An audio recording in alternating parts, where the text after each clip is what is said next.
I remember standing in that intake room at 11:47 p.m., watching a man realize that everything he thought he knew about survival was about to become completely useless. His name was Marcus, at least that's what I'll call him. 32 years old, construction worker, first-time offender. He'd been in county jail for 8 months waiting for trial, so he thought he understood what prison was. He was wrong. County jail is a waiting room. Prison is where you actually live. The fluorescent lights in the processing area hummed with that specific frequency that makes your teeth hurt if you listen too long. Everything was white. White walls, white floors, white forms stacked in neat piles on metal desks. The air smelled like industrial cleaner and sweat, with an undertone of something else I couldn't quite identify. Fear, maybe. Or just the smell of too many anxious people passing through the same space, year after year. Marcus stood there in his orange county jumpsuit, wrists cuffed in front of him, watching the corrections officer sort through a manila folder with his name on it. His hands were shaking. Not violently, just a small tremor you wouldn't notice unless you were looking for it. Yes, I was looking for it. Everyone who works in the system learns to look for it. First time down? The officer asked, not looking up from the paperwork. Yes, sir. The officer nodded slowly, still reading. You get 3 years? Yes, sir. With good behavior, maybe out in 2. The officer made a small sound in his throat. Not quite a laugh, not quite a sigh. He'd heard that same optimistic math 1,000 times before. Good behavior. As if prison was like elementary school, where you could earn gold stars for sitting still. Here's what they don't tell you in those courtroom moments when the judge is reading your sentence. The actual punishment isn't the time. It's everything else. It's the sound of that first steel door closing behind you. It's the way your body forgets how to sleep without the comfort of complete darkness.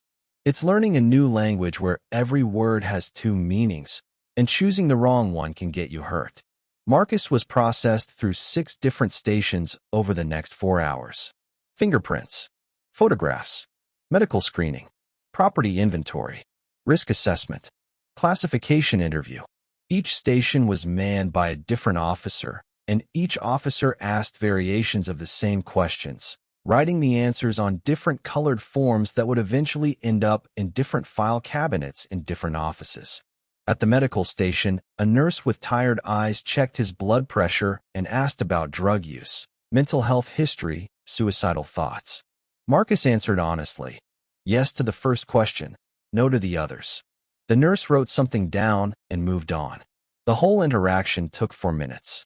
Any gang affiliations? The classification officer asked later. No, sir. Any enemies in the system? I don't know anyone in the system. You will, the officer said, and it wasn't a joke. By 3:30 a.m., Marcus was issued his prison uniform. Not orange anymore, but khaki pants and a light blue button-up shirt, like some kind of twisted business casual. He was given a bedroll, 2 sheets, 1 thin blanket, 1 pillow that felt like it was stuffed with shredded paper. He was given a small mesh bag containing a toothbrush, a tiny tube of toothpaste, a bar of soap, and a single-use packet of shampoo. Everything else, commissary items, better toiletries, extra clothing, he'd have to buy with money from his account, which his family would have to fund from the outside. Then they walked him to his housing unit. The walk took 7 minutes, through 3 locked corridors, each one requiring a different key and a different guard to open it. Marcus carried his bedroll under one arm, his mesh bag in the other hand. His cheap rubber shower shoes slapped against the concrete floor with each step. Somewhere in the distance, someone was yelling. Not words exactly, just sounds. Another voice yelled back. Then silence. You'll be in general population, the escorting officer explained. 2-man cell. Your cellie's been here about 6 months. Keep your head down, mind your business, you'll be fine. The housing unit was a long rectangular building, 3 tiers high, with cells lining both sides and a common area on the ground floor. The lights were dimmed for night hours, but not off, never completely off. Everything was visible in shades of gray and shadow. The air was different here, thicker. It smelled like bodies and bleach and microwave food. Marcus's cell was on the second tier, number 247. The door was already open. They stay open during certain hours, locked during others. The officer gestured for him to go inside. The cell was exactly 7 feet wide and 12 feet deep. I know because every cell in that facility is exactly 7 feet wide and 12 feet deep. 2 metal bunk beds bolted to the wall. 1 metal toilet sink combination unit. 1 small metal desk attached to the wall. 1 metal stool, also attached. A small window, maybe 2 feet by 1 foot, with thick glass reinforced with wire mesh. Outside the window, darkness and chain-link fence topped with razor wire. His cellmate was sleeping on the bottom bunk, or pretending to sleep. A large black man, maybe 45, with graying hair and arms covered in faded tattoos. He didn't move when Marcus entered. Didn't acknowledge him at all. Marcus stood there holding his bedroll, looking at the empty top bunk, trying to figure out the logistics of making a bed in silence at 4 a.m. while a stranger pretended to sleep 3 feet below where he'd be lying down. The cell door closed behind him. Not slammed, that's a Hollywood thing. It closed smoothly, hydraulically, with a heavy metallic sound that was somehow worse than a slam would have been. Then it locked. A solid mechanical click that Marcus felt in his chest. He stood there for a full minute before starting to make his bed. He tried to be quiet, but the sheets made noise. Everything made noise. The metal bunk frame creaked when he climbed up. His breathing sounded too loud. From the common area below, he could hear a television playing. Someone laughed, a sharp, sudden bark of sound that echoed off concrete walls. Then voices talking in low tones, the words unclear but the rhythms familiar. People having a conversation. People who'd already learned how to be here. Marcus lay down on his bunk, on top of his blanket because he was still sweating despite the cold air, and stared at the ceiling 6 inches from his face. The ceiling was concrete. Someone had scratched words into it, but it was too dark to read them. At 4:47 a.m., he heard footsteps on the tier, the distinct sound of corrections officers making rounds. They walked past his cell, paused for a moment, then kept going. Their flashlight beams swept through the bars, across the walls, then moved on. This would happen every 30 minutes until morning count. At 5:20 a.m., his cellmate shifted on the bottom bunk, sighed heavily, and said, "Toilet's on the right. Don't flush during quiet hours unless it's an emergency. Don't touch my stuff. Don't ask me stupid questions. We clear." "Yeah," Marcus whispered. "And don't whisper. That's weird. Just talk normal volume or don't talk." "Okay." Silence again. Marcus could hear his own heartbeat. At 6 a.m. exactly, the lights came on full brightness. Not gradually, just all at once, like someone flipping a switch. Because someone was flipping a switch. A buzzer sounded, long and loud, and suddenly the entire housing unit was awake and moving. Count time. Marcus climbed down from his bunk, stood next to his cellmate at the front of the cell. An officer walked by with a tablet, looked at them, tapped the screen, moved to the next cell. The whole process took maybe 40 seconds. Then the officer moved on, and the housing unit erupted into noise. People talking, toilets flushing, water running, metal doors opening as people headed to breakfast. "You coming to breakfast?" his cellmate asked. "I don't know. Should I?" "You should do whatever you want. Just know that if you don't go, you don't eat until lunch. They don't bring it to you." Marcus went to breakfast. The chow hall was massive, maybe 200 people eating at metal tables bolted to the floor. The food line moved quickly, tray, eggs, potatoes, 2 pieces of toast, small carton of milk. Marcus had eaten breakfast tacos from a food truck thousands of times in his previous life. This eggs looked like something that had never been near an actual chicken. He sat at a table by himself, at the end, near the wall. Nobody bothered him. Nobody even looked at him. That's the thing about prison that surprises people. Most of the time, nobody cares about you at all. You're not special. You're not interesting. You're just another number doing time. After breakfast, there was rec time in the yard.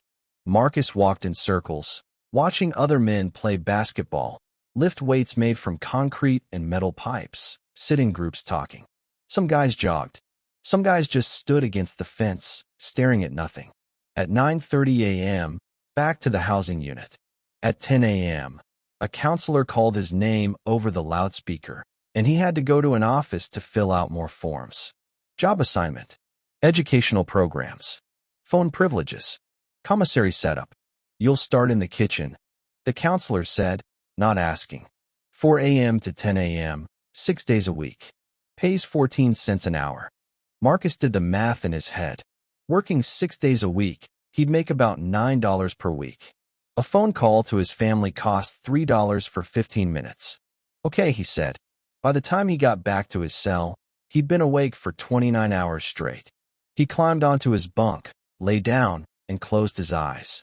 From somewhere in the unit, someone's radio was playing. Not music exactly, just noise bleeding through the walls. Voices yelled back and forth between tiers. Metal clanged. Water rushed through old pipes. Marcus lay there, eyes closed, not sleeping. His first night hadn't technically started yet. That would come later, after dinner, after the evening count, after the lights went dim but not dark. That's when he'd really understand what the next 2 to 3 years would feel like. Hour by hour, day by day, the same concrete walls, the same metal bunks, the same sounds repeating in an endless loop. Nobody warns you that the hardest part of prison isn't the violence or the danger. It's the waiting. It's the complete and total awareness that time is happening to you, not for you. Every second you can feel, every hour you can count. And unlike the outside world, where you can distract yourself with work or friends or entertainment, in prison there's nothing to do but experience every single moment of your sentence, fully and completely. That first night, Marcus's first real night, he learned something that no orientation video or handbook could have taught him. Prison doesn't break you all at once. It does it slowly, in tiny increments, through 1,000 small indignities and losses that accumulate over months and years until one day you realize you've forgotten what your mother's voice sounds like, or how to have a normal conversation, or what it feels like to make a decision about what you want to eat for dinner. I've watched hundreds of people walk through those same processing stations. Some of them adapt quickly. Some of them never adapt. Some of them come out after 2 years looking like they've aged 20. The system treats everyone exactly the same, with complete procedural neutrality, and somehow that's worse than if it treated you cruelly. Because at least cruelty acknowledges that you exist. Right now, somewhere in this country, someone is having their first night in prison. They're lying on a thin mattress on a metal bunk, staring at a concrete ceiling, listening to sounds they don't understand, trying to figure out how they're going to survive tomorrow, and the day after that, and all the days that stretch out ahead of them like an endless hallway with no doors. Nobody warned them. Nobody warns anyone. If you've ever wondered what really happens inside those walls, not the Hollywood version, but the actual human experience of doing time, hit subscribe. Because the system keeps moving whether we pay attention or not. And maybe, just maybe, paying attention is the first step toward understanding what we've built, who it affects, and whether it actually does what we think it does. Drop a comment if you or someone you know has been through this. The stories matter. The voices matter. See you in the next one.